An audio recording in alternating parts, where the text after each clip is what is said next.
মুসা আলাইহিস সালামের কাছে আজরাইল আলাইহিস সালাম হাজির হয়ে গেলেন। সালাম দা, আসসালামু আলাইকুম, হে আল্লাহর নবী মুসা, আমি আপনার কাছে এসেছি আপনার রূহটা নেওয়ার জন্য। কি নেওয়ার জন্য? রূহ নেওয়ার জন্য, আপনার জানটা কবজ করার জন্য আমি আসছি। মুসা কয়, ও আজরাইল, কে পাঠাইছে তোরে? আল্লাহ পাঠাইছে। কেটা পাঠাইছে? আল্লাহ পাঠাইছে। আপনার বয়স হয়ে গেছে, এখন মাজা বেঁকা হয়ে গেছে, চুলগুলো পাক ধরেছে, দাড়িগুলো পাক ধরেছে, আর কতদিন থাকবেন?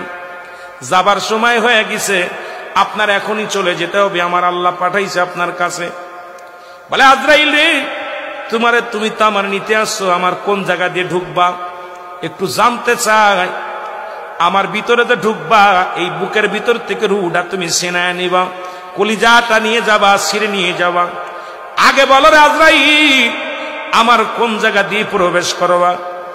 আজরাইল কয়, আল্লাহর নবী মুসা রে, ইমানদারের রুহটা নিব আমি গলা থেকে শুরু করে মাথা পর্যন্ত যত ছিদ্রা আছে। কারণ আল্লাহ পাক দুনিয়ার মধ্যে মানব যেমনি বানাইছে, আসমান তেমনি বানাই নাই। আল্লাহ কয়, বান্দারে, জমিনটা আমি যেমনি বানাইলাম এমনি তোরে বানাইনি রে বান্দা। ফেরেশতাদের যেমনি বানাইলাম এমনি তোরে বানাই নাই। এই দুনিয়ার মধ্যে জিন জাতির আমি যেমনি বানাইলাম এমনি তোরে বানাইনি রে বান্দা। তোরে বানাইছি আমি আমার কুদরতি হাত দিয়া। এই জন্য ইমানদারের রূহটা আমার আল্লাহ পাক এই মুখের ভিতরে দিয়া, ওই কান দিয়ে নাই, চোখ দিয়া নাই, গাল দিয়া নাই, নাক দিয়া নাই, মাথা দিয়া আমার আল্লাহ আজরাইলকে বলছে যে তুই ইমানদারের রূহটা নিবি, অত্যন্ত আসানে। এই জন্য ইমানদারের চোখ দুটি অনেক সময় বিট করেছে, দেখে চোখ দিয়া যখন জানটা বাইর হয়ে যায়, এই মুখের মধ্যে মিষ্টি একটা হাসি লেগে থাকে রে। চোখটা দিয়া ছায়া দেখে দুনিয়ার জমিনটা। জোরে জোরে বলো আল্লাহু আকবার। আমার ভাইরা, আমার বন্ধুরা, আমার আজরাইল ডাকতে বলে, নবী মুসা গো,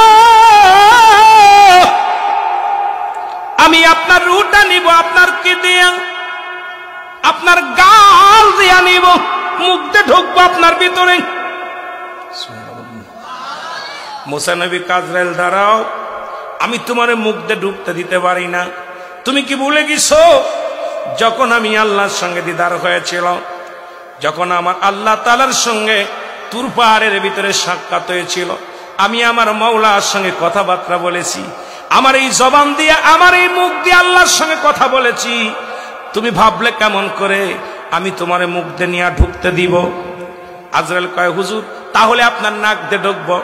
মুসা আলাইহিস সালাম, আজরাইল দাঁড়াও, তুমি ভাবলে কেমন করে যখন আমার আল্লাহর নূরের তাজাল্লি আমি দেখেছি, জান্নাতি ঘিরান পেয়েছিলাম, আমার আল্লাহ নূরের তাজাল্লির একটা ঘিরান আমার নাক দিয়ে প্রবেশ করেছে, সুতরাং আমার নাক দিয়ে তোমারে ঢুকতে দিতে পারি না। আজরাইল দাঁড়াও। আজরাইল কয়, হুজুর, তাহলে আপনার চোখ দিয়ে ঢুকবো? কয়, অসম্ভব, আমি চোখ দিয়ে তোমার ঢুকতে দিতে পারি না।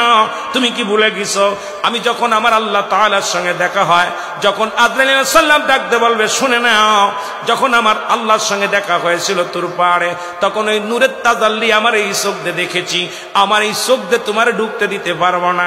আজরাইল কয়, আল্লাহ নবী মুসা গো, আমি হুকুম পেয়েছি, আমার ইচ্ছা যে জায়গা দিয়া সেই জায়গা দিয়ে ঢুকবো, যেখান দিয়ে ভালো লাগবে সেখান দিয়ে প্রবেশ করবো। হুকুম হয়েছে আপনার নেওয়ার জন্য, একটা মিনিট আমি দেরি করতে পারবো না, আমার কাজ আমারে করতে দেন।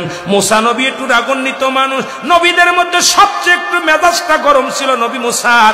নবী মুসা আলাইহিস সালাম জোরে একটা থাপ্পড় লাগায় দিছে আজরাইল আলাইহিস সালামের, এত জোরে এক থাপ্পড় লাগাইছে বাইরা আজরাইল আলাইহিস সালামের চোখ দুইটা কানা হয়ে গেছে। জোরে জোরে চিল্লায় বলা যাবে না মারহাবা। আল্লাহর নবী জান্নাতীদের কত মর্যাদা, মুসা আলাইহিস সালাম এইরকম একটা থাপ্পড় লাগাইছে, দুইটা চোখ বাইর হয়ে গেছে, বসে আছে, দাঁড়ায় আছে। আল্লাহ কয়, কি রে আজরাইল, কি খবর? মুসার জানটা কি নিছো? কয়, আল্লাহ, তোমার মুসা নবী যে কড়া, এমন থাপড় মারছে আমার চোখ দুইটা কানা হয়ে গেছে, জোরে লাগলে আমি শেষ। দাঁড়াই চন্দ হইয়া। আজরাইল চলে আয়, সুবহানাল্লাহ বলেন, চলে আয়। আজরাইল চলে গেছে আল্লাহর কাছে। অন্ধ আজরাইল দাঁড়ায় রয়েছে আল্লাহর পাশ। আল্লাহ কইছে, আজরাইল কি খবর? আল্লাহ আমার চোখ দুটো কানা করে দিছে মুসা মাইরা। আপনার নবী মুসা আলাইহিস সালাম আমাকে মেরে চোখ দুটো কানা। আমার আল্লাহ বলে, মুসা রে, আজরাইল রে, আমি যত নবী পাঠাইছি তাদের মধ্যে আমার মুসার একটু মেজাজটা গরম, একটু গরম। তা আমার মুসা তোরে মারছে, যেহেতু আমি আমার কুদরতি হাত দিয়ে তোর চোখ দিলে বালা করে দিলাম। সুবহানাল্লাহ বলেন না? আর একটু জোরে। আল্লাহ তাআলা